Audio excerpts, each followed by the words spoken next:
A los 28 años ganaba más de $1 millón al año en Wall Street. Tenía el apartamento con vistas a Central Park, el coche deportivo, el reloj de lujo y un vacío en el alma tan grande que ninguna cantidad de dinero podía llenar. Esta es la crónica de mis últimos 90 días en ese infierno dorado. Hermanos, hoy les comparto la carta de un hombre que alcanzó la cima del mundo, solo para descubrir que estaba en la montaña equivocada. Es una historia sobre el ídolo más poderoso de nuestro tiempo, el dinero, y sobre la brutal batalla por liberarse de su tiranía. Recibí una carta de un hombre al que llamaremos Alejandro. Su historia no es la de un teólogo o un pastor, es la de un hombre que fue un sumo sacerdote en la religión secular de la riqueza. Y su testimonio es una advertencia escalofriante y una increíble historia de esperanza para cualquiera que alguna vez se haya preguntado, ¿esto es todo lo que hay? Alejandro comienza su carta describiendo el mundo en el que vivía. Me escribe: Padre, mi Dios era el mercado, mi Biblia era el Wall Street Journal, y mi única oración era el sonido de la campana de apertura de la bolsa. Fui entrenado en las mejores universidades del mundo para un solo propósito: maximizar el beneficio. La codicia no era un vicio, era una virtud. Era la métrica del éxito, la prueba de tu valor como ser humano. Yo era un banquero de inversión, y era muy bueno en mi trabajo. Me describe una vida que muchos solo ven en las películas. Trabajaba 100 horas a la semana, escribe. Vivía de la cafeína, la adrenalina y el miedo. El ambiente es de una competencia darwiniana brutal. Tu valor se mide por el tamaño de tu bono anual. Gastábamos miles de dólares en cenas que apenas recordábamos. Era una carrera sin fin hacia la cima de una montaña hecha de dinero y orgullo. Durante años Alejandro corrió esa carrera y la estaba ganando, y eso lo llevó al comienzo de su crisis, el día que lo consiguió todo. Durante un año entero, me cuenta, trabajé en la operación más grande de mi carrera, una fusión multimillonaria. Apenas dormí, sacrifiqué mi salud, mis relaciones. Y finalmente cerramos el trato. Mi firma ganó una cantidad obscena de dinero y yo era el héroe. Unas semanas después llegó mi bono. Era un número con tantos ceros que me reí cuando lo vi. Era el lo logré, el objetivo final. Esa noche, continúa, la firma organizó una fiesta de celebración en uno de los restaurantes más caros de Manhattan. El champán corría. Todos me daban palmadas en la espalda, me llamaban el chico de oro. Yo sonreía, levantaba mi copa, decía todas las cosas correctas. Pero en medio del ruido, de las risas falsas, me sentí completamente desconectado, como si estuviera viendo una película de la vida de otra persona. Miré a los socios principales del banco, hombres de 50 y 60 años, en sus terceros matrimonios, con la cara gris por el estrés y el alcohol. Eran la versión futura de mí, y por primera vez no vi éxito. Vi un fracaso existencial. Vi a hombres que lo habían ganado todo y no tenían nada. Salí de mi propia fiesta de celebración, caminé solo por las calles frías de Nueva York, y un sentimiento de vacío tan profundo, tan aplastante me golpeó. Había llegado a la cima de la montaña y no había nada allí. La pregunta que me golpeó como un puñetazo fue: ¿y ahora qué? ¿Esto es todo? Este fue el comienzo de sus 90 días de descenso. Me describe cómo intentó llenar ese vacío con más de lo mismo. Gasté más. Hice un viaje improvisado a Mónaco. Compré un coche más rápido, y con cada compra el vacío se hacía más grande. Era como echar cubos de agua en un agujero negro. El dios dinero, al que le había sacrificado mi alma, me había dado todo lo que prometía, y todo resultó ser cenizas. Mi apartamento de lujo, que antes veía como un trofeo, ahora me parecía una celda de prisión estéril y fría. Mi reloj caro se sentía como una esposa de oro en mi muñeca. Empecé a sufrir de insomnio. Me despertaba a las 3 de la mañana, en el silencio absoluto de mi apartamento perfecto, y las preguntas me atormentaban. ¿Quién soy sin mi título de banquero? ¿Cuál es el propósito de acumular ceros en una cuenta? Si muriera mañana, ¿cuál sería mi legado? Una serie de operaciones financieras rentables. El hombre que se enorgullecía de tener una respuesta para todo, no tenía respuesta para las preguntas más básicas. Desesperado y huyendo de sí mismo, comenzó a caminar sin rumbo por la ciudad. Y fue en una de esas caminatas, alrededor del día 30 de su crisis, que ocurrió el encuentro inesperado. Pasé por delante de la Catedral de San Patricio, me escribe, y por una mezcla de curiosidad y pura desesperación entré. El contraste fue inmediato. Afuera, el ruido y la furia de la Quinta Avenida. Adentro, un silencio profundo y pesado. Me senté en el último banco, sintiéndome como un intruso. Ese silencio lo atrajo de nuevo. Me cuenta que empezó a ir durante su hora de almuerzo. Era mi secreto, dice. Mis colegas iban a restaurantes caros. Yo me escapaba para sentarme en el último banco de una iglesia vacía. Pero un día, después de varias visitas silenciosas, decidí intentar rezar.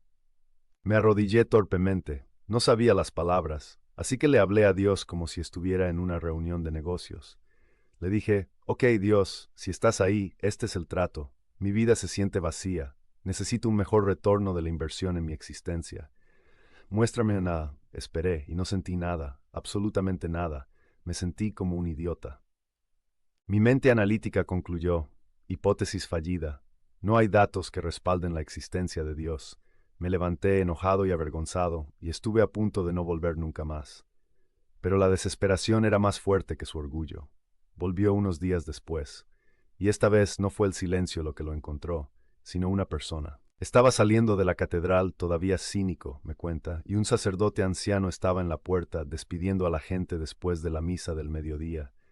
Cuando pasé simplemente me miró, sonrió y dijo, «Que Dios te bendiga, hijo».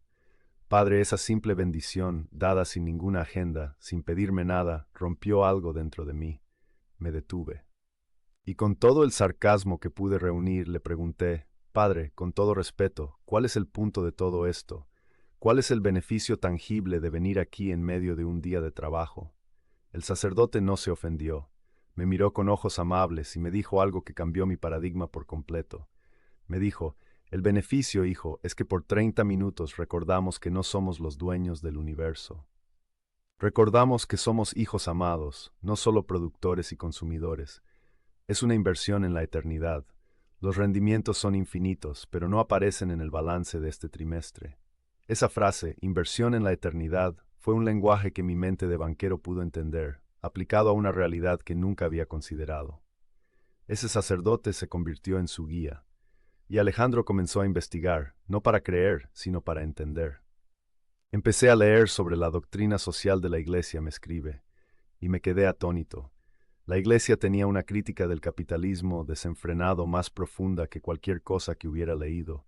Leí su condena a la idolatría del dinero, leí a los padres de la Iglesia, y entonces leí los Evangelios. Y aquí, alrededor del día 80 de su viaje, llega el clímax. No es una visión, es un momento de claridad brutal. Les leo directamente su carta. Padre, estaba leyendo el Sermón de la Montaña una noche y llegué a Mateo 6:24. Nadie puede servir a dos señores. No podéis servir a Dios y a las riquezas, a Mamón. Leí esa línea y fue como si un rayo me partiera el alma. Por primera vez me vi a mí mismo con una claridad que me dio náuseas. Yo había intentado servir a ambos. Me decía a mí mismo que era una buena persona mientras mi vida entera estaba dedicada al servicio de Mammon. Mis semanas de 100 horas, mi estrés, mis relaciones rotas, todo era un sacrificio humano en el altar de la riqueza. Jesús no dijo es difícil servir a ambos, dijo no podéis. Era una imposibilidad, y en ese momento tuve que hacer una auditoría final de mi propia alma. Miré mi vida y vi que a pesar de todo mi éxito, estaba en una bancarrota espiritual absoluta. Tenía que elegir. Podía seguir sirviendo al Dios que me había dejado vacío o podía arriesgarlo todo por el Dios que me ofrecía. No sabía qué, pero sabía que tenía que ser más que esto. Mi carrera en Wall Street no fue destruida por una mala inversión, fue pulverizada por un solo versículo de la Biblia. La batalla ahora se trasladó a su vida personal y profesional. Fui a casa de mis padres para el Día de Acción de Gracias, me cuenta. Mi padre, un hombre que se hizo a sí mismo, brindó por mi éxito, por mi bono, y yo, con las palabras del Evangelio ardiendo en mi corazón, intenté decir algo. Papá, creo que hay cosas más importantes que el dinero. Él me miró ofendido. No te oigo quejarte cuando pagas la cuenta. Te dimos la mejor educación para que tuvieras éxito, no para que te convirtieras en un filósofo hippie. Mi madre me llevó aparte y me preguntó si estaba deprimido. No podían entenderlo. Su Dios era el mismo que el mío había sido, y me di cuenta de que ahora era un extraño en mi propia familia. La crisis final ocurrió en el trabajo. Estaba en una reunión, escribe, planeando una adquisición hostil que aumentaría el valor para los accionistas, pero que dejaría a miles de personas sin trabajo justo antes de Navidad. Un año antes lo habría hecho sin pestañear. Pero ahora, mientras miraba la hoja de cálculo, no veía números, veía familias. Y las palabras "no podéis servir a Dios y a las riquezas" resonaban en mi cabeza. Por primera vez hablé en contra. Propuse una alternativa más humana, pero menos rentable. Mis colegas y mi jefe me miraron como si me hubiera vuelto loco. Después de la reunión, mi jefe me dijo: Alejandro, has perdido el instinto asesino, y supe que tenía razón. El día 90, me cuenta Alejandro, fue el día en que entró en la oficina de su jefe y renunció. Mis colegas pensaron que me iba a un fondo rival por más dinero. Cuando les dije que me iba para encontrar a Dios, se rieron de mí. Me describe cómo salió de ese edificio por última vez. Caminé hacia la calle, dice, y por primera vez en 10 años sentí que podía respirar. No tenía un plan, no tenía un trabajo, pero tenía paz. Perdí mi bono multimillonario, pero había encontrado mi alma. Perdí mi estatus y encontré la humildad. Dejé de ser un maestro del universo y me convertí en un principiante en la escuela de la fe, asistiendo a clases de Rica, preparándome temblorosamente para mi primera confesión. La carta de Alejandro termina diciéndome que ahora trabaja en finanzas para una organización católica sin fines de lucro, ganando una pequeña fracción de lo que solía ganar, pero sintiéndose, en sus palabras, infinitamente más rico. Si sientes que estás persiguiendo un éxito que te está dejando vacío, te invito a considerar dónde has puesto tu verdadero tesoro. Comienza leyendo la parábola del joven rico en el Evangelio de Mateo, capítulo 19.